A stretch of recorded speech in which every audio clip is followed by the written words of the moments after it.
Fatima, bitti maylimi desam? Maylimi? Mayli. Qanaqa yeyman ha? Bitti yesam mayli?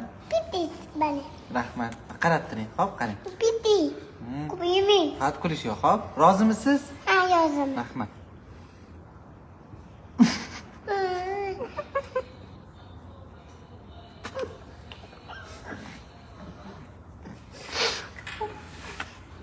Oh, mulher. Ittim ko'p. Ittim ko'p. Rozimisiz?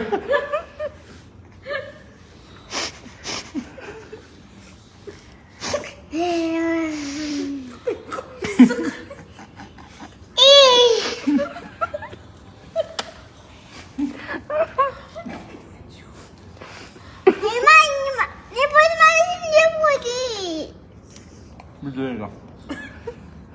Rozi bo'ling. Bu hayot. Kimdir yeydi, kimdir yediradi. Opma qizim. Asosiysi o'ziga qotmang. Boriga qanoat qilish kerak. Unaqa. Men qo'rqaman qizim. Ana so'radi, rozimisiz dedim, to'g'rimi? Ajab. Jim tutdi hozir. Siz bilan gaplashaylik. Rozimisiz dedim, to'g'rimi? Roziman dedik, to'g'rimi? Unaqa tulmang. Men xijolat bo'lib ketaman yeganimga. Qani men, qancha bor? Unaqa qilmayman. Va qaraysiz qancha. Çıkamazdı. Yemin Fatima annem koydu sadece. Qachon? Ne koydu? Ne koydu canım? Yapıştırıyordum. Yine başka merliği biriyle mamma Arası bir komiydi. Şirin mi?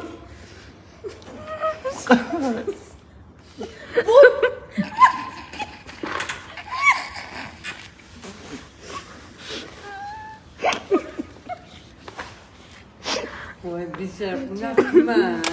Yamanıydın ne koydu? Onu mu açtı?